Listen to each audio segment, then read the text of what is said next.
زیاتر لە 40 ساڵ بەر لە ئێستا شاعیرێکی گەورەی عەرەب محەممەد ماغوت دەڵێ من دەوڵەتم دەوێ هەرچیەک بێ ئەو دەوڵەتە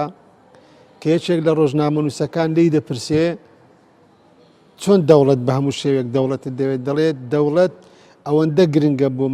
بۆ نەتەوە وەک چۆن باوک بۆ منداڵ گرنگە وەک چۆن دایک گرنگە بۆ منداڵ دەوڵەتیش ئەوەندە گرنگە لەبەرەوەی دەوڵەت یعنی دەوری باوک دەبینێت لە فۆرمە وردەکاریەکانیدا دیارە تایبەت بە مەسەلەی دەوڵەت شاعیران و ڕۆشنبیران و سیاسەکانی ئێمە زۆر لەو بارەوە قسەیان کردووە کە گرنگی دەوڵەت لە ژیانی میلەتدا لە ژیانی نەتەوەدا چەندە گرنگە دیارە ئەوڕۆ ئێمە دانیشتوین لەگەڵ هەر یەک لە بەڕێزان دکتۆر کەمال دوڕێیی دکتۆرە شوکری ڕەسوڵ دکتۆرە دلێر ئیسماعیل حەقی شاوەیس بەندە زیرە کەمال بۆ ئەوەی بتوانین لە دیالۆگێکی کراوەدا لە دانیشتنێکی کراوەدا تایبەت بە پرسی ڕیفراندۆم تایبەت بە پرسی دەوڵەت تایبەت بە پرسی سربەخۆیی قسە بکەین بۆ ئەوەی بەرنامەکەمان لە خزمەتی بینەرانی بەڕێز و خۆشەویستدا بێ و بەشداری بکە لە کاراکردنی لە ئەکتیفکردنی هەنگاوەکانمان هەم ڕۆ ئەنجامدانی ڕیفراندۆم و هەم هەنگاونانی یەکجارەشیش ڕۆ استراتیژی نیشتیمانی کوردستانی کەویش دەوڵەتی سربەخۆیە دیارە ئەگەر بە ڕوخسەتی جەنابتان من چەند قسەیەک دەکەم لەسەر ئەو بەرنامەیە یان لەسەر پرسی ڕیفراندۆم یان لەسەر باسەکە بەگشتی دیارە یەک لە دیمەنە هەرە ناشرینەکانی عێراق ئەوەیە کە تاکو ئێستا زۆربەی زۆری نووسەران و ڕۆشنبیران و ئەکادیمیەکانی دنیا کۆکن لەسەر ئەوەی کە ئەگەر نەڵێن ناشرنترین دەوڵەتە لە مێژووی دنیا بەڵام یەکێک لە دەوڵەتە هەرە ناشرینەکان هەموو کۆکن لەسەرەوەی هەموو ئەو نووسینانی بە تایبەتی نووسەرانی عەرەب ئەوانەی کە دیموکراسی خوازن ئەوانەی کە چەپن ئەوانەی کە نیشتیمان پەروەر و ڕازگۆنە باز لەوە دەکەن دەڵێن عێراق دەوڵەتە بەڵام نیشتیمان نییە چکە دەوڵەت و نیشتیمان بۆی هەیە دووشتی لە یەک جیاواز بێ واتە نووسەرێکی ناوداری عەرەب ماوەیەک بەر لە ئێستا بەداخۆ ناوم بیر نەماوە دەڵێ عێراق لەوەتی هەیە سێشت دەنێرێتە دەرەوە نەوت تیرۆر پەناهەندە لە کاتێکدا کە دەوڵەت بوو دەبێت چەندە چاوی لە دەستی وڵاتانی دەرەوە لە بەرهەم و لە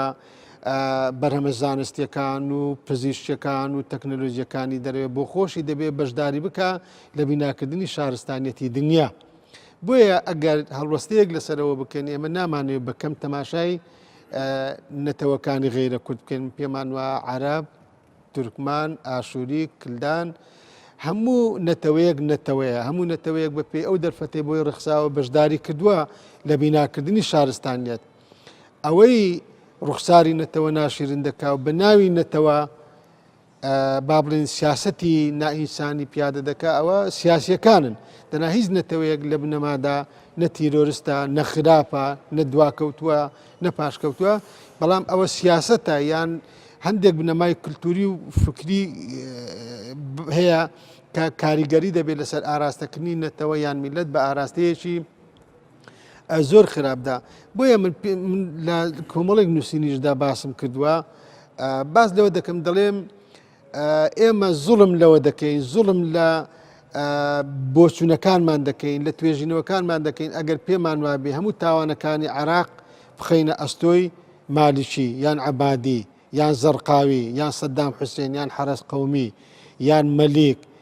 یان هەر کامێک لەوانە من پێم وایە هەموو ئەو وێزگە مێژویانە کە تەماشای عێراق دەکەی هۆکارەکەی وەک چۆن جەنابتان ئەکادیمینە دەزانن کە ژێرخان و سەرخانەیە پێمە هەموو شتانی کەوتە لەو ژێرخانە و سەرچاوی کردو کە پێی دەگوتێت دەوڵەتی عێراق ئەوە دەوڵەتی عێراقە حەرەس قەومی دروست دەکا عەبدولسەلام عارف دروست دەکا سەدام حوسێن دروست دەکا داعش دروست دەکا مالیشی دروست دەکات بۆیە دەکرێت ئێمە لەو چوارچێوەیەدا گفتوگۆ بکەین ئایا عێراق کە دەوڵەت نەبێ خۆی مانەوەی من لە چوارچێوەی ئەو دەوڵەتە بە درێژایی مێژوو ئەگەر کاتی خۆی بە ناچاری شۆڕش و هێزی پێشمەرگە ئێمە لە شاخ گزارشتی لە بیر و بۆچوونە ئاماجەکانی خۆمان کردوی ئەی ئێستا ئێمە کە دەرفەتێشی مێژووی ڕەخساوە چۆن بتوانین هەنگاوەکانمان کارا بکەین هەمڕۆ ئەنجامدانی ڕیفراندۆم هەمڕۆ و بیناکردنی دەوڵەتی سربەخۆیش. من ئەمەوێ بەوە دەست پێ بکەم کە لە ساڵی 1946ەوە هەتاکو ئێستا ساڵی 2017 102 وڵات ڕەفرەندەمیان کردووە و مافی ئەوان پێدراوە ڕەفرەندەم بکەن و ئازادیان بەدەست هێناوە 42یان بوون بە دەوڵەت ئێستا ئەندامن لە نەتەوە یەکگرتوەکان ئایا ئێمەی کورد بۆ ئەو مافەمان پێ نەدرێ. ئەمریکا لە سەر و هەمایانەوە یەکەم وڵات بووە لە ساڵی 1946 کە ڕێگەی بەلای بریە داوە ڕەفرەندەمیان کردو بوون بە دەوڵەت. ئێستا ئەمریکا کە بە ئێمە ئەڵێ کاتی نییە 1940 ساڵی 1946 کاتی بوو بەلای بریەکان ئەی بۆ ئێمە بۆ کاتی نییە. جۆرج بوش لە ساڵی 1990 لە ئۆکرانیا بە خەڵکی ئۆکرانیای وت ئەگەر باسی ڕەفرەندەم و ئازادی ئەکەن ئەوەکو وایە خۆتان بکوژن خۆتان تەقێنەوە. دوای ئۆکرانیا لە ساڵی 91 ڕەفرەندەمی کرد و ئەمریکاژی احترافی پێکرد. جەیمس بیکە لە 1999 بە کۆسۆڤی وتی ئەگەر ئێوە بە خەڵکی یوغۆسلافیا وتی ئەگەر یوغۆسلافیا لەت ببێ ئەوە مانای وایە ئێوە وەکو خۆتان ئینتیحارکان ئەوە تێرۆریست زیاد ئەبێ کوشتن و بڕی زیاد ئەبێ حربی ئەهلی زیاد دەبێ بەعکسەوە تەخیریان کرد هەموو ئەمانە زیاد بوو و دوایی کۆسۆڤۆ جیابەوە سربیا جیابەوە مونتنیگرۆ جیاب و ئەمریکای احترافی هەموویان کرد. لەبەرەوە من ئەڵێم ئێستا بە تایبەتی ئێستا کاتی ڕەفرەندەمە دواخستنی کاریسەیە و حربی ئەهلی لە دوایە و ئەعلانکردنی و ئەنجامدانی گشتپرسی حەلی ئەوانەیە بربەستە لە ڕێگەی ئەوانە و هەروەها یاسای 1546 ئومەم متحیدە لە 1 دیسەمبەری 1960 کە دەرچووە ئەگەر بچن سەیری بکەن کە باسی ڕەفرەندەم پێناسەنی ڕەفرەندەم ئەکات ئەوەیە کە نەباری ئابووری نەباری تەربیە و تعلیم نەباری کۆمەڵایەتی هیچ ئەمانە تەسیل لەسەر ڕەفرەندەم ناکەن ئەمانە نابێت بهێنرەوە بە حیجە کاتێک کە وڵاتێک توانی بۆ ماوەیەکی تایبەتی خۆی بەڕێوە بەرێ میلەتێک توانی خۆی بەڕێوە بەرێ ئیسپاتی کرد کە وەکو کۆمەلگای دووەلی وایە مافی ئەوەی هەیە بچێتە ڕەفرەندەم. ئەمە 1 دیسەمبەری 1960 یاسای 1546 من متحیدە. ئەو خۆی زۆر جار با بڵێن ئەوەی کە جەنابەت باسی دەکەی لە حەقیقەتدا با بڵێن ڕاستە ئەمە بەڵام یەکشت گرنگە زۆر جار قسەیەکەی دەڵێ گرنگەوە نییە تۆ چی دەڵێ گرنگ ئەوەیە چۆن دەیڵێ و چۆن ئایا تا چەندی کاریگەری لەسەر ڕایگشتی دەبێت. ئێمە هەمومان دەزانین ئێستا لەو دۆخە سیاسیەکەوە لە هەرێمی کوردستان و کە سەرکردایەتی سیاسی ئێمە بە تێکرای حیزبەکان بەشی هەر ئەگەر نەڵێن بە تێکرای بەشی هەر زۆری حیزبەکان بڕیاری ڕیفراندۆمیان داوە و بڕیاری هەنگاونانیان ناوەڕەوە سەر بەخۆی بەس پرسیارێکەیە لێرە و لەوێش خەریکە کاریگەریەک ناڕێم لەسەر ڕایگشتی بەگشتی بەڵام دوور دەبێ مەسلەی خەریکە ئەهمیەتی ڕیفراندۆممان لەبیر دەسی خەریکە گرنگی ڕیفراندۆممان لە دەرزی دەرگامان لەسەر دادەخرێت سنوور دادەخرێت وەکو ئەوەمان لێ دەکرێت. ئەمە چه دروستی کردووە کە ئەڵێ دەرگامان لێ داخستێ ملت برسی ئەبێت ئەرزاق نامێنیە ئەمە بارێکی سایکلۆژیە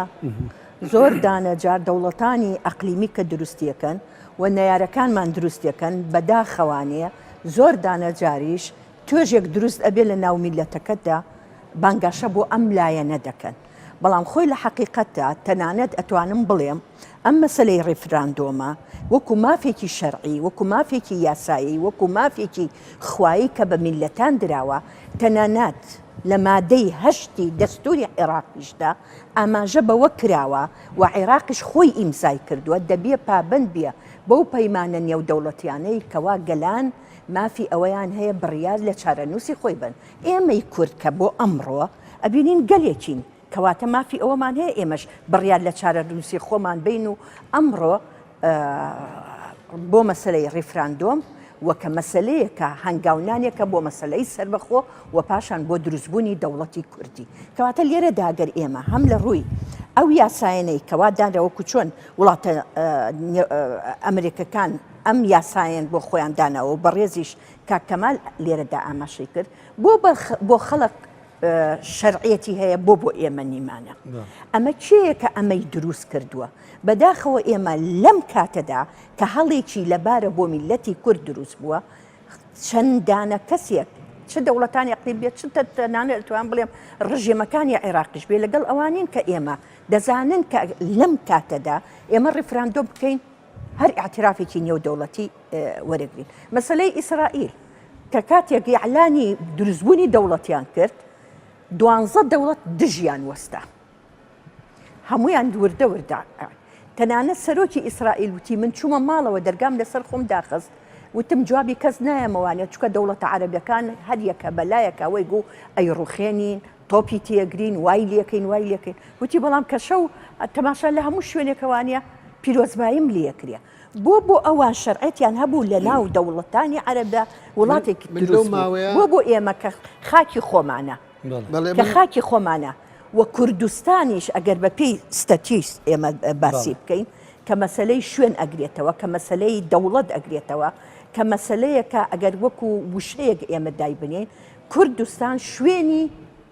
ئەگەر کورد بێ لە هەمان کەشە ئەم کوردستانە لە هەموو پێکاتەکانی هەروەکو پاڵپشتێکش بۆ قسەی جەنابەت لەو ماوەی من با بڵێن کۆمەڵێک نووسەری ناوداری ئێرانی و تورکیان بینیوە چێ بە تەلەفۆن قسەم کردی چ ڕاستەخۆی بینیم ئەوانەی کە خوان بە دۆستی گەلان دەزانن بەڵام بەڕاستی لەژێ سێبەری ئێران و تورکیا ناتوانن نفەز بدەن گوتیان ئێرانیش و تورکیاش سووریاش بەو شەق و شڕێی خۆی ئەوە عراق لەولادانێ میزانیەیەکی تایبەتیان تەرخان کردووە بۆ شێواندنی وشیاری گشتی گەلی کوردستان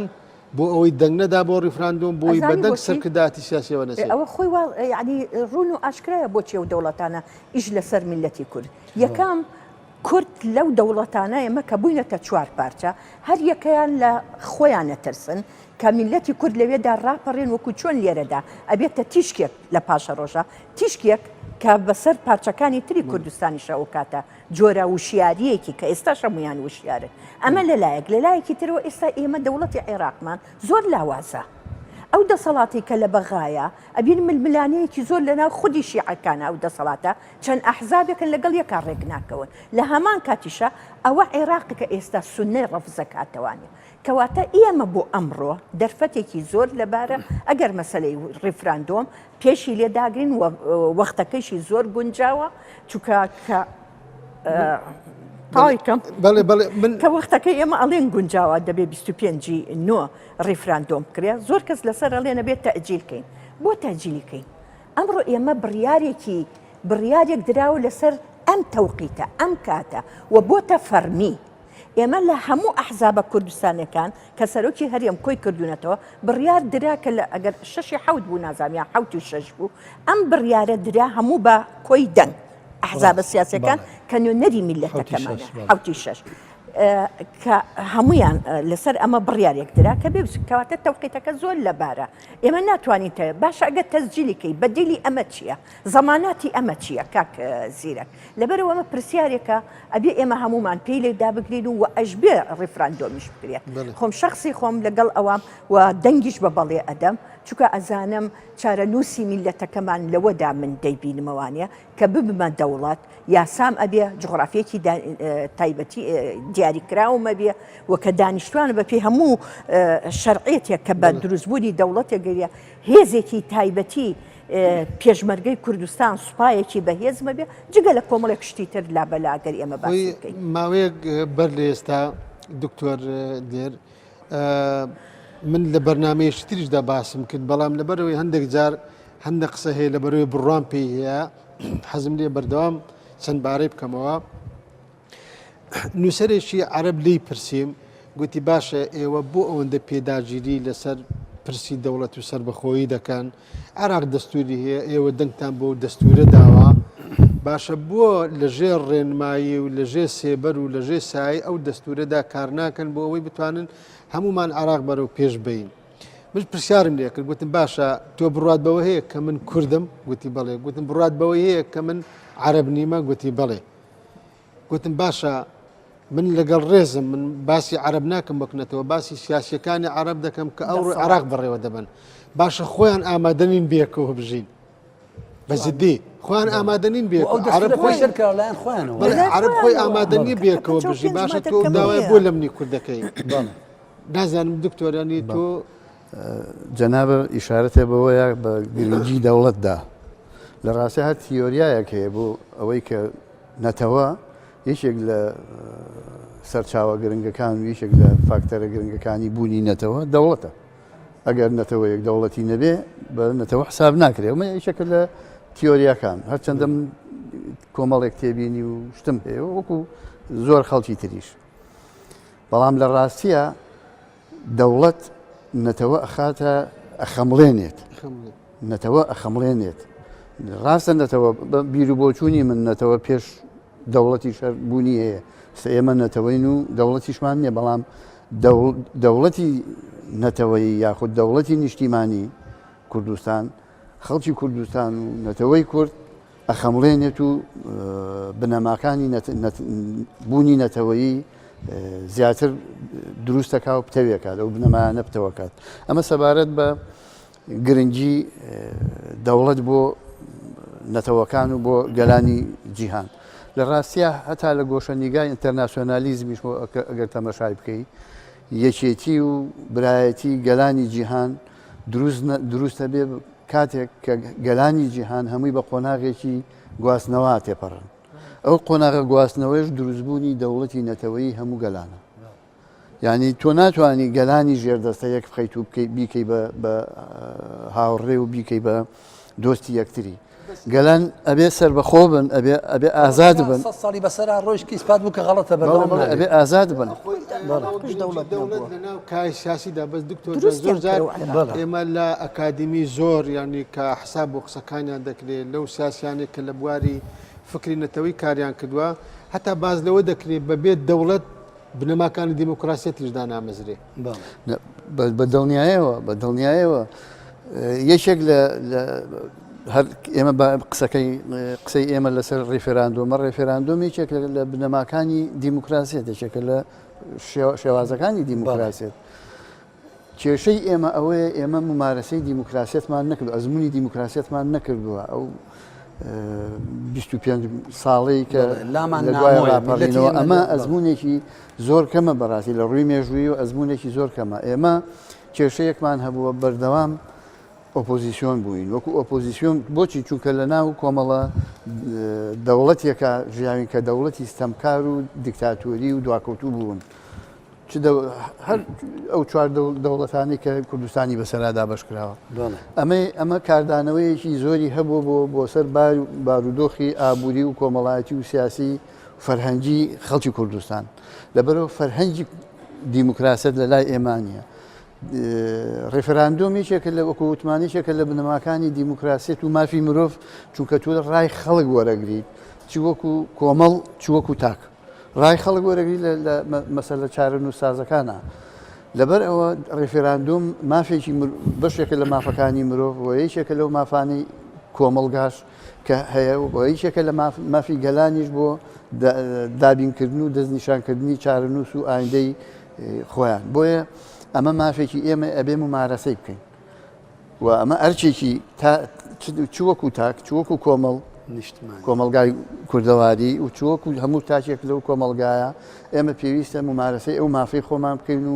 و لەگەڵ ڕێفێراندۆما بین. ڕاستە ئازادیە من ڕێزم هەیە بۆ ئەو کەسێک کە پێی وایە ڕێفێراندۆم شتێکی خراپە بەڵام بەدیلی ئەوە چییە لە ڕاستە بەدیلەکەی ئەوە چییە؟ بەدیلەکەی ئەوە چی ئێمە زیاتر لە 100 ساڵە ئێمە بەدیلی ئازادی و سربەخۆی تاقیەکەینەوە ئەزمموونەکەی ئەنواع و ئەشکال دەسەڵاتمان بینیوە ممارەسەمان کردووە لەگەڵیانە ئەزمموونمان هەیە ئەمانە هیچی خێرێکی بۆ ئێمە پێ نەبوو. بیر و بۆچوونێکی تریش هەیە لە ڕاستیە لێرە و لەوێ جاروبار قسەی لەسەرەکرێکە سەردەمی ئەوە نەماوە و ئەمڕۆ دنیا پێشکەوتووە و تەکنۆلۆژیا بەرە و جۆرێکی ترچووە و بارودۆخی ئابووری و کۆمەڵاتی کۆمەلگا مرۆڤایەتیەکان و بەتایبەتی ئەوروپا و ئەمریکا و وڵاتە پێشکەوتوەکان وا بەرەو پێشەوە چووە باوی ئەوە نەماوە دەوڵەتۆکە و دەوڵەتی بچکۆلە و دەوڵەتی نەتەوەی دروست بکرێت. بەڵام لە ڕاستیە ئەمە لەگەڵ ئەوە نیم وەڵامی ئەوە ئادەمەوە بەڵام لە ڕاستیە ئەو یەکێتی کە دروست کراوە بۆ نمونە یەکێتی ئەوروپا یەکێتی کۆمەڵە دەوڵەتێکی سربەخۆیە. من تقریبا 30 ساڵ لە ئەوروپا ژیاوم نزیکی 30 ساڵ لە ئەوروپا ژیاوم نمونە لەسەر بریتانیا هێنمەوە کە ئازانم فەڕەنساش و ئەڵمانیاش احتیمالێکی زۆر زۆر بەقوتە لە ماوەی 5 ساڵیکە هەمان ڕێڕووی بەریتانیا هەڵبژێرێ ئەوانە کە دوای حربی عالەمی دووەم یەکیان گرتەوە و حدودیان لا بردو پارەیان کرد بە یەک لە ساڵی 90ەکانەوە و بانقی ئەوروپیان دامەزراند و یورۆیان هێنایەناوە دوایی دەرکەوت کە ئیش ناکە دوای دەرکەوت کە فەشەلە بەریتانیا بۆ میلەتە عریقەوە بۆ میلەتە شارەزایەوە هەر سێ حیزبە عامەکەی کە من خۆم لە حیزبێکیانەوە زۆر نزیکم کە حیزبی کرێکارانە داوایان لە خەڵکی بەریتانیا کرد دەنگ بەریتانیا لە ئەوروپا بمێنێتەوە لە 55 خەڵک وتی ئەوروپا خواحافیز ئێستا لە فەڕەنساش لەوانەیە انتخاباتی داهاتوو عینەن شتی لێ بەسەر بێ ئەڵمانیاش لەوانەیە بۆ ساڵی 20 هەمان شتی لێ بەسەر بێ کەواتە ئەوەی ئەوانیش حدود هەڵگرتن و یەکگرتنەوەی میلەتەکان و هەڵگرتنی حدودەکان و کردنی پارەکانیان بە یەک خەریکەوەکو ئەزمونێک ئەزمونێکی خراپە ئەزمونش سەرکەوتو نەبوو دوایەوە 22 دەوڵەتی عەرەبی هەیە و ئەشانەی فەڵەستینیش بێ 23 ئەی باشە ئێمە چەند ملیۆن کەسین بۆ سیمافێومان یەک دەوڵەتمان هەبێ لە یەک وڵاتە باشە من خۆم زۆر جار شتێکم لەلا دروستبی زۆر ئێستا ئەمە ئاگادارین لە سایتەکان لە ڕۆژنامەکان باز لە مەترسی دەکرێت گویا باسکردن لە دەوڵەتی سربەخۆیی دەبێتە مای کارەسات بۆ میلەتی ئەمە هەمومان ڕۆژانە دەیخوێنینەوە دەیبیستین و دەژبینین ئەو کەسانێک کە قسە دەکەن لەو بارەوە بەشمە پرسیارێکم لەلا دروست دەبێت باشە خۆی شۆڕشی ئەیلولیەکەکە لە شۆڕشە گەورەکانی مێژووی میلەتێک لە سەدەیەکدا باشە خۆ ئەو شۆڕشە داوای دەوڵەتی سربەخۆیی نەدەکرد وانە داوای ئۆتۆنۆمی دەکرد ڕاستە باشە بۆ پیلانژێڕی دەکرا وانە دوو باشە خۆ لە شۆڕشی با بڵێن دوای شۆڕشی ئەیلولیش کە کۆمەڵێک حیزب تیایدا بەشدار بوون کە ئێستا لە گۆڕەپانی سیاسین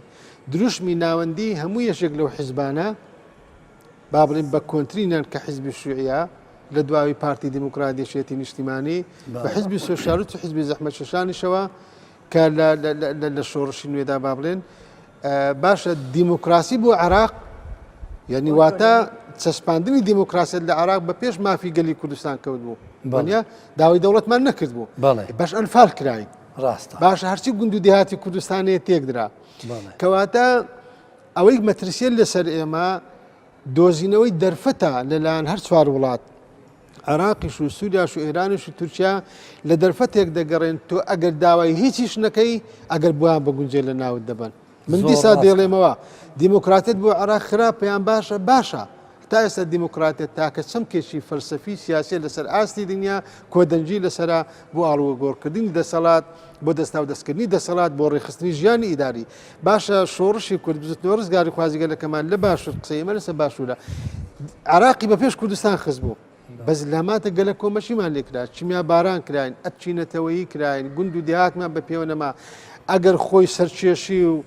شێتەی خۆی و دکتاتۆریەت ئەوەندە چ بۆ ناو قوڵای فاشت سەدام حوسێن خۆشی سەری لێ تێکچ بوو ئەگەر پەلاماری کوێتی نەدا بە ئێمە نەدەمان بەڕاستی میلەتێک نەدەمان لە کاتێکدا داوای دەوڵەتیشمان نەکرد بوو کاتە زۆر دەمبیل دەکەی ئەو مەترسیانە لە چیوە سەد بۆچی ئەو ترساندنە بۆچی ئەنی پێمان وابێ ئەگەر من دیسات ئەکید دەکەم ئێمە داوای ئۆتۆنۆمی و مافی بڕێدانی چارۆنیسمان دەکرد ئەنفال کراین هەوڵی لە ناوبردنیان داین و نیوەی میلەتێک بەڕاستی لە ناوچی لە باشووری کوردستان من لە بڕادام ئەو مەترسیانەی کە ئەوانەی کە بە بیرەکەنەوە بە ڕێی نەخێر بڵاوکەنەوە ئەوانن کە ئانوێت لەمپەر بۆ ڕەفەراندۆم دانێن وەکو نمونەمان هێناوە لەسەر ئۆکرانیا و لەسەر یوغۆسلافیا کە چۆن ئەلانی ڕەفەراندەم و دەوڵەتیان ڕاگەیان و چۆن یوغۆسلافیا لەدەست بوو سێ چوار دەوڵەتی دەرز بوو ئەمریکا بە تایبەتی زدی ئەوانە بوو و ڕێنمایی ئەو وڵاتانەی کرد خەڵکی ئەو وڵاتەی کرد نەچن و جاریش کەش ئەڵێمەوە ئەوە بوو جۆرج بوش ئەوە جەیمس بەیکەر و بە دوایی بە پێچەوانەوە کە ئەلانیان کرد ئەمریکا یەکەم وڵات بوو ئەترافیان پێ بکە و بەڕاستی بەڕێی من دانانی حەج لەم پەرێک بۆ نەبوونی بەڵێ یا دەنگدانی نەخێر بۆی خەڵک تەجێکا بۆ نەخێر من ئەڵەم خیانەتە من هیچ دیپلۆمات نیم لەوە خانەتێکی گەورەیە لە میلەتی کوورد دەکرێت لە شارعی کوردی بەس ئەمن یەک قەناعەتم هەیە بۆ ئەوەی فراوانتر یان لێسە قسە بکەین من پێم وایە ڕەنگ بێ بەکارهێنانی ئەو چەمکانە ڕنگ بێ نەسێتە چوارچێوەیشی بەڵام من یەکشت دەڵێم ئەوانەی کە دەڵێن نەخێر پێم وایە هەمویان یەک جۆر کەس نینە بەڵام هەیە ڕنگ بێ لە بەراعەتەوە ترسێنراوە تۆقێنراوە ئەگەر بە بەڵێت دەنگ بدەی هەموو سنوورەکانمان لێ دەژیرێ ئەنفال دەکرێن بەڵام خەڵکێکی شوێنای شارمەوە بەڕاستی ئاسایی نییە ئەتۆ من لە دنیادا نەبووە ئاسایی هاوڵاتێک بڵێ دەنگ نادەم مامۆستایەک بڵێ دەنگ نادەم ئەکادی بێت بەڵام ئاسایی نییە تۆ لە وڵاتی من شتێک لە شێوەی یعنی بەو کاریگەریە میدیا بخاتە گەر کەناڵی ئاسمانی بخاتە گەر لە دنیای دیموکراسی تشتیوانە بووە من ئەوە بەلامە ئەگەر نە هاوڵاتێک دەبینێت ترسێنراوە یان دڵیشکاوە مافی پێشێل کراوە یان بۆی هەیە باڵی لە دائیرێک لە شوێنێک ئەم مەسەرەی ترساندنە ئێمە لەوەتی هەین کورد هەر لە شەڕی جالگیرانەوانە دەبینین ئەوەی کە بە میلەتی کورد کراوە ئەو جینۆسایدەی کە ئەگەر بە مەفهومی ئێستا ئێمە تەماشای بکەین ئەو شۆڕشانەی کەوا با بڵێن لە تورکیا تر ئاراراتە شێخسایی پیرانە ئەمانەکرا ئەوانە هەمویان هەڵگری دروشمێک بوون بۆ سەربەخۆیی کوردستان بەسکی ئەمانەی لە ناو بردووە دەوڵەتە دیکتاتۆرەکان ئەمانە نەیان هێشتووە هیچ کاتیە کورد مافی سەربەخۆیی خۆی بەدەست بێنیە هەمیشە لە ناو دەستوری خۆیانە یەک دەوڵەت یەک ئاڵا یەک زمان بەنیسبەت عێراقەوانێت تۆزێک مەسەلەکە جیا بووەوانەیە کە بووە دەوڵەت عێراقش بۆچی دەوڵەت ئێمە دەوڵەتێک دروستکرا ئێمە ئینگلیز دروستی کرد دەوڵەتێکی لاوە سەرۆکەکەی چیە بوو چوو لە وڵاتێکی عەرەبی هێنایان و حکمێکی مەلەکییان دروست کرد ئەوانەی کە لە دوای ئەویشانەوە هات تا سەردەمی سەدام حوسێن بە ئاگر و ئاسن حەزەکەم ئەوە ئێمە ترسێنراوین باری سایکۆلۆژی کورد کە ئێمە نەوە لە دوایینەوەکان بۆ خۆمانەی گەڕین بۆ نەوەکانمان ئەم ترسا ئەم سایکۆلۆژیە لە دروستبوونی دەوڵەتی کوردی لە باگراوەندی هەر کوردیەکە ئەوەیە ئاواتی هەیە بۆی بگەینە دروستبوونی دەوڵەتێک بەڵام ئەو ترسا وەکو دکتۆر وتی ئێمە ئێستا خەریکە بخەمڵێنین بۆ دروستبوون بەڵام ئەم ترسە لە ناو تاکی کووردە هەمومان لەگەڵ ئەواژین کەمال من یەک شت بە بەڕێزی بڵێم ئەم ساڵ کاک زیرە کەمال ئەم ساڵ چوینە کەلار بە بۆنەی مەسەلەی ئەنفالەوانەیە کە ئەتوانم بڵێم پشکی شێر دی مەسەلەی ئەنفال بەس گەرمیان کەوت پرسیارم کردوتم ئەم خاکە زۆر سەیرە بارانە باری و یەکسەر شوێنەکە وشکە بێتەوە سەبەب چێ ئەزانی چیان بە من وتیان ئەم خاکە خاصێتێک و سفاتێکی تایبەتی تایە لە ژێریە یا ئەگەر چەند مەترێ بچیتە ژێرەوە یا ئاو هەڵەقڵێ یا غاز یان نەوت بیرم کردەوە کەواتە سەدام حوسێن ئەو پڵانەی دانا بۆ چینۆسایدکردنی مەسەلەی زەویەکە بوو اینجا بیرم کردەوە ئایا مەسەلەی کووردە وجودی کووردە لێرە یا وجودی زەویەکەیە لە هەردوو لا قانزاجی کرد ئەگەر کورد لە جینۆساید بکرێ و ئەنفالی بکرا ئەوە زەویەکەی بۆ ئەمێنێتەوە کە زەویەکەشی بۆ مایەوانێ ئەو قانزاجەکە هەرگیزا و هەرگیز ئێمە لە هەموو کاتێکی شایڵێن پشت و پەنای میلەتی کورد چیاکانمان دەزان بەس پرسیارێک پشت و پەنامان ئێستا ئێمە بنەمایەکی باشمان دروست کردووە کە دەتوانین هەنگاو بۆ دەوڵەت بنێ ئەمە سەردەمی هەتا 2003 بەو نیازە بووین کە ئیعلانی دەوڵەت بکەین بەڵام نەیانیش بەڵام ئێستا هەموو بنەمایەکمان تیا مەوجودە ئەوە ئاڵایە هەیە ئەوە دەسەڵاتێکی سیاسیە ئەمانە ئەوە هێزی پێشمەرگەی کوردستان گە تۆ دابەشیکەی بەسەر هەردوو حیزبەکەیشە بەڵام خۆ لە جەبهەی بەرامبەر بە دوژمن و بەرامبەر بە تیرۆر کورد براوەیە لەم ڕۆوانی کەواتە ئێستا کاتی ئەوە هاتووە لە ڕووی دیبلۆماسیەوانە ئەوتان ئێمە ئەو مامەڵەی لەگەڵ میلەتی کووردا و لەگەڵ سەرکردەکانی کووردا کە چنە دەرەوەی وڵات تەنها ماوەتەوە سەر ئەوەی کەوا ئێمە بۆ مەسەلەی ریفراندۆم و هەنگاوان بۆ سەربەخۆیی من وەکو زۆر جار وەکو نووسەرێک جەناب تا هەرسێکتان ئەکادیمینە و مامەستانە من شتێکم لەلا دروست دەبێ دەکرێت ئەمە گفتوگۆی لەسەر بکەین بۆی هەیە لای بینەری خوێنەریش بینەر هەیە خوێنەرە مێژوو دەخوێنێتەوە تۆ تەماشاکە لە ساڵی 22 ئازاری 1922 شەریف پاشا بە زمانی ئینگلیزی یاداشتێک دەداتە شەریف پاشای خەندان بەڵێ کۆنگری ئاشتی پاریس لەوێدا دەڵێ لە ناوڕۆژی نامەکەیدا دەڵێ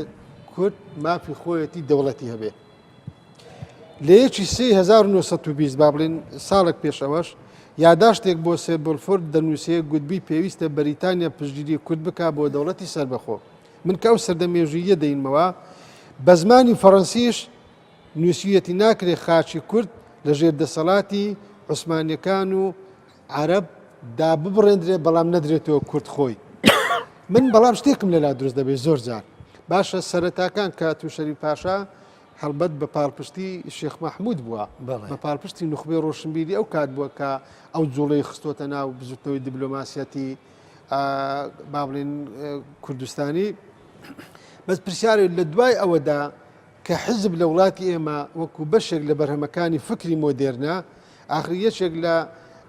با بڵێن لەو بەردەبازانێک کە مۆدێرنە پێدا دێتە وڵاتی ئێمە یان بەستنەوەی میلەتی ئێمە بە دنیای مۆدێرنە حیزبە لە ڕێگا دروستبوونی حیزبە باشە لە کاتێکدا سەرەتاکان شێخ مەحموود مەلک مەحموود ئەو نامانەیە کە بۆ کۆمەڵی گەلان و بۆ بەریتانیا بۆ عوسمانیەکان لە قۆناغە زیاجیەکان لە حەفدە بەسەرەوە ساڵ 1970 دەنێرێ هەمووی داوای دەوڵەت و سەربەخۆیی دەکا نامەکانی شەریف پاشا هەروە شعرەکانی ئەحمەدی خانی تۆ شعرەکانی حاجی قادر و هەتا دوایی باشە هەمووی باسی بنەما و گرنگی دەوڵەت دەکا بەڵام من لەوە تێناگەم ئەم مەسلەی سار دەبێتەوە لەگە دروستبوونی حیزب مەسلەی عراق دیموکراسیت بۆ عراق و دوایی مەسلەی کوردستان ئەودا دەبێتە بەشێک من پێم وایە بەشێک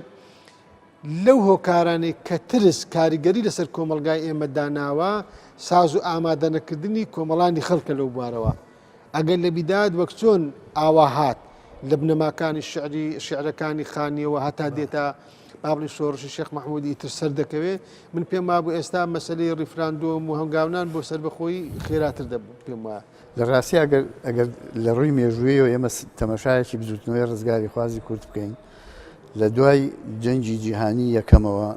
جۆرە پاشەکشەیەک لە دروشمەکانی ئەو بزوتنەوەیە هەست پێکرێت پێشتر بە زەقی مەسلەی دروستکردنی دەوڵەتی سربەخۆی کوردستان باس کراوە و دروستنی سەرەکی بووە ئەمە لە لای سمکۆی شکاک وا بووە لە لای شێخ سەعیدی پیران وا بووە لە لای سەید ڕەزا وا بووە لە لای شێخ مەحموودی نەمەر وا بووە ئەمانە هەموو داوای دەوڵەتی سربەخۆیان کردو شەریف پاشا هەموو هەوڵ تەقەلایەکی دیپلۆماسی بەکارهێناوە و بەگەڕ خستووە لە پێناوی دروستکردنی دەوڵەتێکی نیشتیمانی بۆ خەڵکی کوردستان لە دوای جەنگی جیهانی یەکەمەوە ئەو هەوڵ و تەقەلانە وردە وردە پاش ئەو شکسێنانی هەوڵ و تەقەلاکانی شەریف پاشا و ئەو سەرکردانە وردە وردە ئەو دروشمە پاشەکشەیەک بەخۆیەوە بینێ بە تایبەتی لە دوای جەنگی جیهانی دووهەم ئەمە ئەچێتە بۆچی چونکە یەک خەڵکی کوردستان ئەو دابشکردنی کە لە ناو ئەو چوار دەوڵەتە ستەمکارەی عێراق و تورکیا و ئێران و سووریا جێگیر بوو جگەلەوە هەلومەرجی نێودەوڵەتیش بە جۆرێکی تر جۆرە سەقامگیریەکی ڕێژەیی بەخۆیەوە بینی جەنگی سارد دەستی پێکرد بلۆکی ڕۆژهەڵات و ڕۆژ ئاوا دروست بوو دروشمێک دروست بوو لەسەر ئاستی جیهانی کە شۆڕشی جیهانی بریتە لە بزوتنەوەی کۆمۆنیستی جیهانی و بزوتنەوەی کرێکاران لە وڵاتە سەرمایەدارەکان و لەگەڵ بزوتنەوەی ڕزگاری خوازی نیشتیمانی لە وڵاتە ژێردەستەکانە گەلانی ژێردەستە ئێمە بووین بە پاش لە ڕاستیا ئەگەر بشێ بوترێت بووین بە پاشکۆیەک بۆ بزوتنەوەی کۆمۆنیستی و بزوتنەوەی کرێکاران لە وڵاتە سەرمایەدارەکانە لە چوارچێوەی ئەوە دروشمەکانیشمان بوو بەوەی کە جەنابە باسە کرد دیموکراسیت بۆ عێراق و ئۆتۆنۆمی بۆ کوردستان بەڵام دوژمنەکانمان هەرم نەگەڕێمەوە بۆ سەر قسەکەی جەنابە ئەوان باش ئەیانزانی ئەم حیزبانی کە لە دایک بوون ئەمانە ئەسڵەن لە بەرنامەیان نایەک دروست کرد سربەخۆی نیشتیمانی و دروستکردنی دەوڵەت بۆ خەڵکی کوردستان بۆیە ئەوان باش ئەیانزانی و قەت دەستیان نەپارێزەوە هەرگیزیش نایپارێزن ئێمە خۆمان هەڵەخەڵەتین ئەگەر وا تەسەوور بکەین کە ئەمانە دۆستایەتی ئێماکەن ئەمانە لەگەڵ ئێمە ئەسازێن ئەمانە ڕێگەیەکی تر هەیە بەڕاستی ئەمانە هیچ زمانێکی دیموکراسی و زمانێکی مافی نەتەوەی بۆ ئێمە نازان و تێی ناگەن ناتوان تێی بگەن لەبەرەوەیە یەکێک لەو گلەیانەی قسە هێنێ یەکێک لەو گلەیانەی کە لە هێزە کوردستانیەکان نەکرا لە ڕاستیان لەلایەن هەندێک لە ڕووناکبیرانی کوردەوە بە تایبەتی لە ئەوروپا ئەیانوت ئەم دروشمی ئۆتۆنۆمیە چیە هەڵیان گرتووە خۆ کوشتن و قەتڵ و عامکردنی خەڵکی کوردستان ئەوە نییە تۆ دروشمە هەڵگرتووە بۆ ئۆتۆنۆمی بۆ دەوڵەت بۆ دەوڵەتی سربەخۆ ئەوان گلەی ئەوان هەبوو لە هێزە کوردستانیان کە بۆچی ئەو دروشمە بەرز ناکەنەوە. من ئەمڕۆ سەیرم لێ هەندێک لە دەستە بژێری ڕووناکبیری کورد کەمپینەکەن بۆ ئەوەی کەوا ڕێفێراندۆم نەکرێ و خەڵکی کوردستان سەربەخۆ نەبێ. بەڕاستی من چاوەڕوانی ئەوەمە کرد لەگەڵ ڕێزمان من هەرگیز لەگەڵ ئەوان نیم کە ئەمانە ناپاکن خوا نەخواستە نەخێر ئەمانە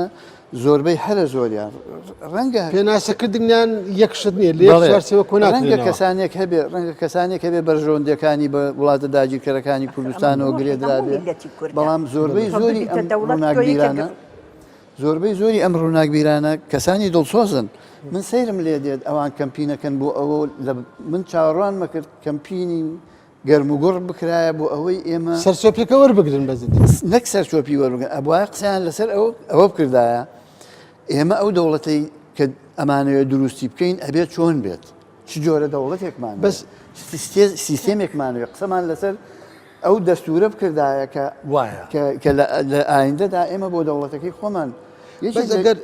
ئەگەر بە عاتیفە قسە نەکەین خۆی قسەکردن لەسەر مێژوو جارێکیان من لەگەر سیاسێکی ناودار لە پەیمانگای تەکنیکی سلێمانی کۆڕێکمان هەبوو ناوی نادەم لەوێدا من باسم کرد مێژووی ئێمە هەمووی هەرجوانیە ناشیر نیشمانێ بەس کەس خۆی ناکاتە خاوەن باشە بەڕێستان هەرسێکتان ئەکادیمینە نووسری دیارن چالاک باشە ئەوەی کە ئێستا دەکرێت هەز ناکەن ڕێگەشی مێژوویشی هەیە من وونێک باس بکەم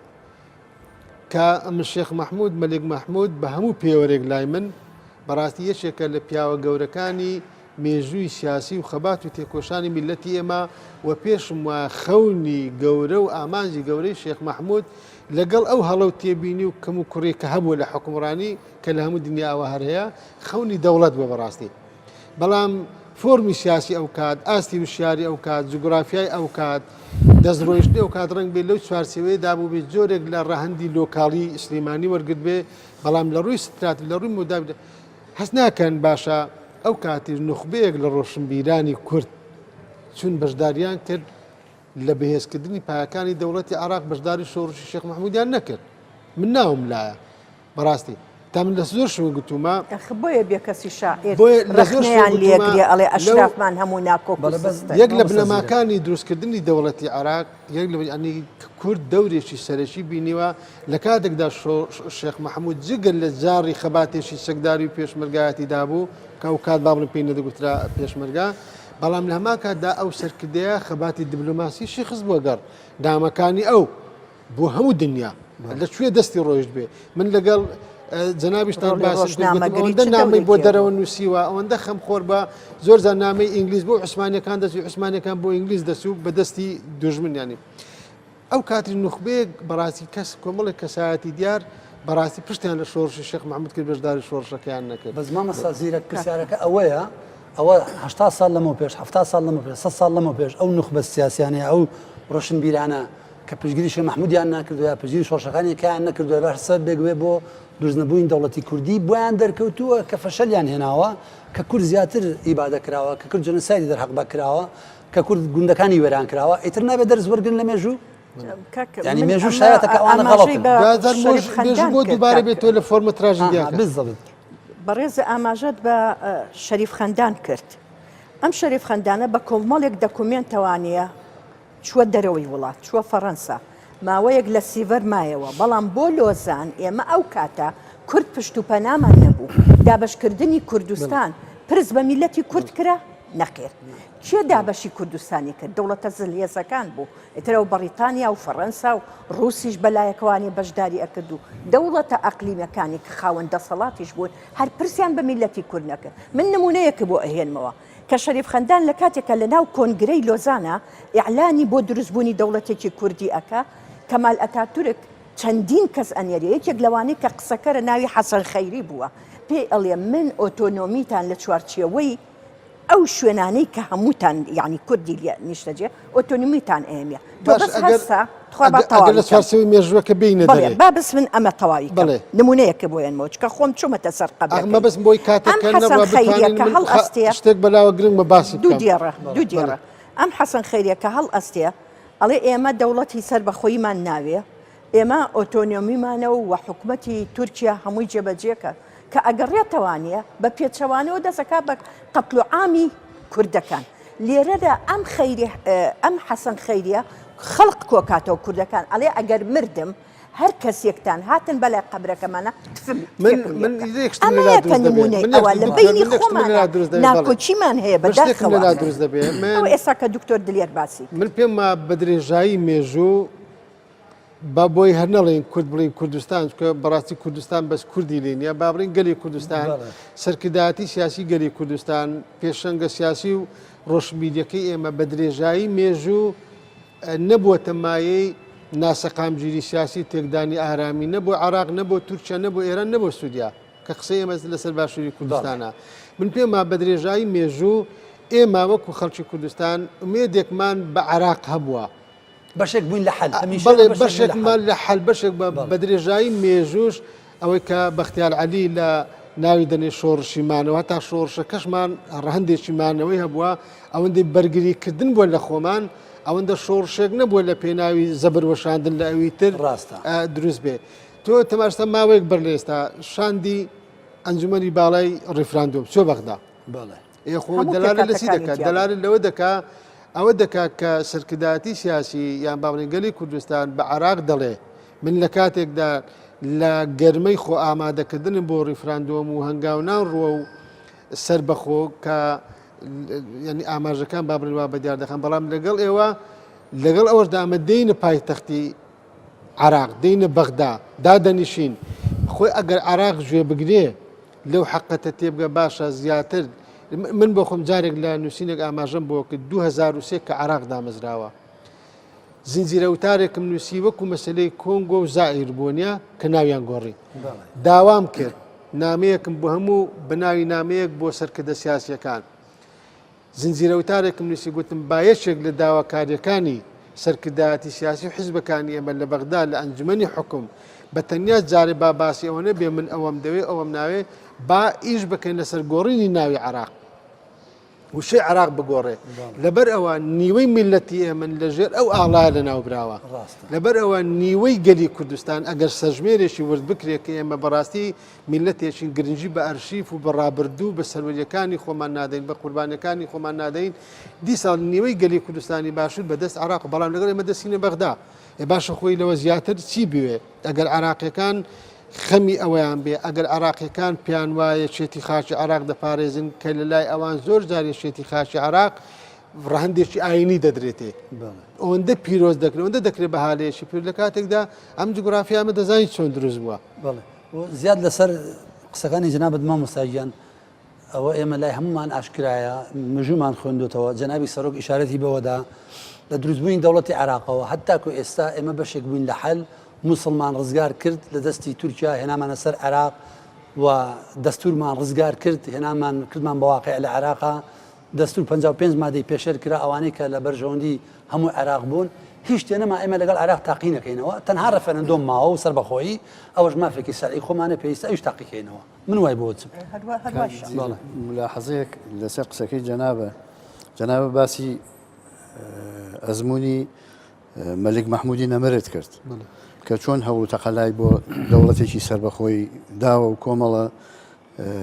ڕووناکبیرێکی کوردیش پشتیان بەرداوە و چوون مساهەمەیان کردووە لە دروستکردنی دەوڵەتی عێراقا بەڵام لە هەمان کاتە کۆمەڵە ڕووناکبیرێکی تریش هەمووە کە پشتی شعریان بۆ پشتیان وتووە کە هینیان کە هاوکاریان کردووە کە ڕۆڵیان بینیوە لەوە بەڵێ مستەفا پاشایان موچی یەکێکە لەوانە خۆشی ئەو کاتێک سەرەتا بەڵێ تایربەجی جاف یەکێکە لەو کەسانە ئیسماعیل حەقی شاوێز یەکێکە لەوانەی کە بە نوێنەرایەتی ئەو چووە بۆ لەگەڵ بەریتانیەکانە قسەی کردو و ئەخیر جار نوێنەری حکوومەتی شێخ مححمود بووە هەردوای هەرسهێنانی ئەزمونونەکەی حکوومەتی کوردستانیش لە سلەیمانی ئیسماعیل شاوێز چۆتە باکووری کوردستان و لەگەش لەگەڵ ڕووناکبیرانی ئەوێ کۆمیتەی ئیستیقلالی کوردستانی دروست کردو هەوڵیان داوە بۆ دروستکردنی دەوڵەتی سربەخۆ لەگەڵ خالید بەجی جوبری و دکتۆر فوئاد و هاوڕێکانیان و شۆڕشیان کردووە ینی ئێمە ئەزمونێکی زۆر ڕووناکبیرانی کورد دەورێکی باشیان هەبووە ڕاستە لە هەموو سەردەمێکیشا نوخبەیەک کۆمەڵێک هەبوون کە دەورێکی نەرێنیان بینیوە ئەمڕۆژ ئەو گروپەی کە دەورێکی نەرێنیە بینن لەم پرۆسەیە من ئومێدەوارم کە بتوانن ڕۆڵە ئیجابیەکەی خۆیان زیاتر ببینن دەوری خۆیان زیاتر ببینن لەواوە بەڕاستی ئێمە دیسکورسیا و قسە لەسەر ئەوە بکەین کە ئەو دەوڵەتەی دروستی ئەەکەین چۆن بێت ناوەڕۆکەکەی چۆن بێت چۆن دەوڵەتێکی مەدەنی بێت دەوڵەتی بەندەکانی دەستورەکە چۆن بێت دیموکراسی بێت کاتە لێرەدا ئەبێ ئیعلامی کوردی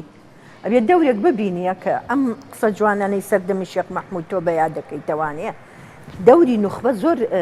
یعنی گرنگی تایبەتی خۆی هەیە کاتە بۆ ئەمڕۆژ ئەبێ ئێمە کار لەسەر ئەو نوخبانە بکرێت و یعلامیش بۆ ئەو بابەتە زانی خۆی من مەبەستی ئەوەی دکتۆر ئاماژەی بەشتێکی زۆر جواندا تا ئێستاش بەڕاستی من گەلی کوردستان میلەتەکەم بە میلەتێکی زیندوو دەزانم هەتا ئێستاش بەڕاستی ڕێزی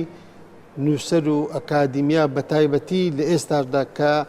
تەوژمێکی ڕاگەاندن لە هەرێمی کوردستانی خەریکە کۆمەلگا وێران دەکا خەریکە ڕابردوو دەشێوێنێ ئێستا وێران دەکا داهاتوشمان نادیار دەکات بەڵام لەگەڵ ئەوەشدا تا ئێستا مامەستای زانکۆ ئەکادیمی شاعیر نووسەر ڕێز و حرمەتی تایبەتی خۆی هەیە پێم دائیم لە دەرەوەی دنیای سیاست پێویستە وەکو چۆن دکتۆر ئاماژەی بەوە کرد بەشێک لە نوخبەی ڕۆشنبیری ئەو کاتی ئێمە بەشداریان لە بیناکردنی دەوڵەتی عەراب بەڵام توێژێکی فراوانیش لە شاعیران و نووسەران و ئەکادیمیەکان و یعنی عەقڵە گەورەکانی و کاتی کورد بەشداری شۆڕشی شێخ مەحموودیان کرد کە ڕەخنەشیان هەبوو لە ئەدای کارکردن بۆ ینی پێویستە لە هەلومەرزی ئێستادا من بۆ خۆم وای دەبینم بەڕاستی پێویستە کورد ئێستا گەلی کوردستان بە هەزاران وەکو جارانی بە هەزاران ئەکادیمی شاعیر نووسەر توێژەر ینی با بڵێن خەریکە فێربوونی زمانی ئینگلیزی فەڕەنسی ڕووسی بە شێوەیەکی بەرفراوان دەبێت بە دیاردە لە ناو کۆمەلگایمە بەڕاستی دائیم خۆی ئەو نوخبە ڕۆشنبیری دەبێت لە دەرەوەی سیاست قسەیەکی هەبێ لەبەرچی دنیای سیاست کە ینی بە تایبەتی کە ئێمە دێنە سەر حزب کائینێکە بەڕاستی ئیش بۆ دەسەڵات دەکات سیاست ئیش بۆ دەسەڵات دەکات مانە ئەوە نییە بڵێ خراپە ئەوەی ئەوروپا شەڵ دەسوڕێنێ سیاستە و حزبە بەڵام زۆر جار حزب یان سیاست ئەگەر نوخبەی ڕۆشنبیری ڕای گشتی لێنێتە سەرخەت هەموو پرۆژە و هەموو ئیشەکانی دەخاتە خزمەتی استراتیجی گەیشتنی خۆی بەدەسەڵات ئەوە لە دنیای ژیانی حزباتیدا ئەوە هەیە بەڵام لە کاتە بۆ لە ساڵی 1968 کە ئەوروپا لە مۆدێرنە لادەدا لە دیموکراسیت لادەدا لە فەلسفەی مارکسی و کانت و ڕۆسۆ لادەدا دەبینی بەهاری بابڵی ڕاپەڕینی قوتابیان دەست پێ دەکا ئەو کاتی پێم من بۆ خۆم ئیمێدوارم لە ئێستاشدا من دەرزدانە دەم بەڵام وەکو هاوڵاتێکی وڵاتە داواکارم کە ئەکادیمی و ڕۆشنبیرانی ئێمە بێن قسەیەشی تریانە بێ ئەو حقەتە زیاتر بۆ خەڵک ڕوون بکرێتەوە مەسەلەی ریفراندۆم مافێکی یەکجار سەرەتایی ناڵێم مافێکی یعنی تۆ دەی میلەتێک حزب نییە بڕیار لەسەر چاوە ئەگەر حزبێک بڕیاری بدا با بەناوی من ئەو کاتێ من ڕوبەڕووی دەبوومەوە تۆ بۆت نە بەناوی هەموو میلەت قسە بکەیت چکە بەشێک لە کۆمەلگای من لەگەڵ تۆیە ئەمڕۆ ئێستا زەمینە دەڕەخسێتێ بۆی میلەت خۆی بڕیاردا ببوورە دکتۆرە 25 نۆی 2005 جێگیری سەفیری بەریتانیا تیم تۆرلۆت میوانی من بۆ لە دهۆک من کاتە مامۆستا من زانکۆی دهۆک شەو هاتە ماڵەوە دوای کوبنەوەکانی لەگەڵ مەسئولەکانی دهۆک قسەمان کرد لەسەر دەوڵەتی کوردی پرسیایی لە من کرد ئەم چە بەداڵ بەرامبەر دەوڵەتی کورد ڕێی خۆم پێوتی کەمال تۆ هەڵەی ئێستا داوای دەوڵەتی کوردی وتم بۆ هەڵم میلەتم وتی کەمال ئێوە ئەبێ بەتارتان هەبێ ئەبێ دوو ئیدارەکە یەک بگرێتەوە و یەکەگرێتەوە ئەبێ شەریکاتی نەوتی عالەمی بێن بۆ بەرهێنان بکەن لە کوردستان ئەبێ موەسساتی گەورەی عالەمی بەریتانی فەڕەنسی ئەمریکی ئەڵمانی بێن بۆ بەرهێنان بکەن لە کوردستانە ئەو کاتانە میلەت هوشیارە بێتەوە میلەت بە ئاگای بێتەوە دەرگای کوردستان نەکرێەوە بە عالەمە ئیعلانی دەوڵەتی کوردی بکەن 6 مانگ 1 ساڵی پێ ئەچێ تا ئێمە ئەیگەینە مەجلیسی ئەمنی دووەلی ئەو 6 مانگ 1 ساڵە تورکیا ئێران دەوڵاتی عەرەبی لەوانەیە زتان بستە و حەسارتان لەسەردانێن بەڵام ئەو موەسسانە کە لەگەڵ ئێوەدا لەناو ئێوەدان دیفاع لێواکەن ئێمە ارتیفاع لەوانەکەینەتان پارێزین ئەمە تم تۆرلۆت 25 نۆی 2005 قسەی بە من بوت دەکەواتە ئێستا کاتەکە زۆر شیاوە و یعنی مولائمە بۆ ئیعلانکردنی سربەخۆیی و دروستبوونی دەوڵات بەڕێزی ئاماژەت بە مەسلەی کۆمپانیا ئایا ئێستا لە کوردستانە چەند هزار کۆمپانیا لە کوردستان هەیە هەر یەکە کە ئیشێکی تایبەتی ئەمە نەوتە ئەمە بۆ مەسلەی غازەوە بۆ مەسلەی بازرگانیەوە من پرسیارێکی ئەی ئەم هەموو قونسوڵخانەیەک کە لە هەرێمی کوردستانە ئێستا کراوەتەوە خۆی لە خۆیدا نیشانەکەی چییە کاک کەمال بەڕێزی ئاماژەت بە دەوری ڕۆشنبیرانە بەڕاستی ڕۆشنبیرانی کورد هەرچەنە ئێستا بەڕێز سەرۆکی هەرێم هەموو ڕۆژێک لەگەڵ نخبەیەکا کۆ ئەبێتەوە بەڕێز ئاماژە بە نخبەی ڕۆشنبیران پێویستیشە ڕۆشنبیرانی کورد ناو بەناو ئەو مێزگردە بۆ تۆژی ڕۆشنبیران بکەنەوە چکە لە سەردەمی شەڕی براکوژی کە ناوم ناوە کورد کوژی بەداخەوانە ئەی ئایا ڕۆشنبیرانی کورد دەورێکی سەرەکیمان نەبینی کە ئەچوینە لای دێگەڵە و ئاهاتینەوە دەورێکی سەرەکیمان بینی لە ئەوەی کەوا خۆمان بسووتێنی لە پێناوی ئەوەی کەوا شەڕ یعنی بوەستێ لە نێوان حیزبەکانە ببوورە مامۆستا زیرەک جەنابە باسی ئەوەت کرد کە ئەکادیمیانی کوردستان و ڕووناکبیرانی کوردستان وەکو پێویست ڕۆڵی خۆیان نەبینیوە منیش ئەو گلەی یاکەم لە خۆمان بەڕاستی لە خەڵک بەڵام لە ڕاستیە لایەنێکی ئەمەش هەیە بۆ ماوەی 20 کسور ساڵە ئەمانە سەرکوتەکرێن ئەمانە گرنگیان پێنادرێ ئەمانە جوان لێ ناگیرێ ئەگەر جاروباریش جوان لێ بگرن بە جوان ناکەن ئەمە یەکێکە لەو کێشانەی کە بەڕاستی ئەبێ ئیتر بیر لەوە بکرێتەوە ئەمانە گرنگی تایبەتیان پێ بدرێەوە جوان لێ بگیرێ و بە جۆشیان بکرێت بە جۆشان بکرێت مەسلەیەکی تر هەیە لێرە و لەوێ ئەو ڕژێنرێت وەکو دێو درنجێک دژ بە ڕێفێراندۆم و بوونی دەوڵەتی سربەخۆکە ئێمە برسین و ئەمرین لە برسا و پەلامارمان ئێن و قەتڵ و ئامان جاکەی ئێمە قەتڵ و ئام نەکراوێت وەڵام من یەک شتم هەیە نزیکەی 100 ساڵ بەر لە ئێستا دەوڵەتێک دامەزرا بە ناوی عراق ناویان لێنا دەوڵەت بەریتانیا دایمەزران بۆ ئەوەی بیکە بە پۆلیس و سەربازی پاسەوانیکردنی بەرژەوەندەکانی خۆیان سەرۆکێکیان لە دەرەوە بۆ هێنا دواتار لە ناو هەناوی خۆیدا حرس قەومی و بەعس و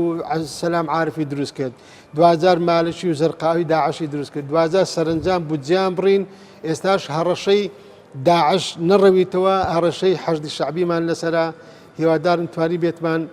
لەو کاتێکەوە دیاری کراوە هەر چوارمان خزمەتێکمان کرد بێ هەم بە وشیاری سیاسی نیشتیمانی و هەم بەشداریکردن لە سەرخستنی پرۆسی ڕیفراندۆم و هەنگاونان ڕۆ دەوڵەتی سربەخۆی چکە مەسلەی نیشتیمان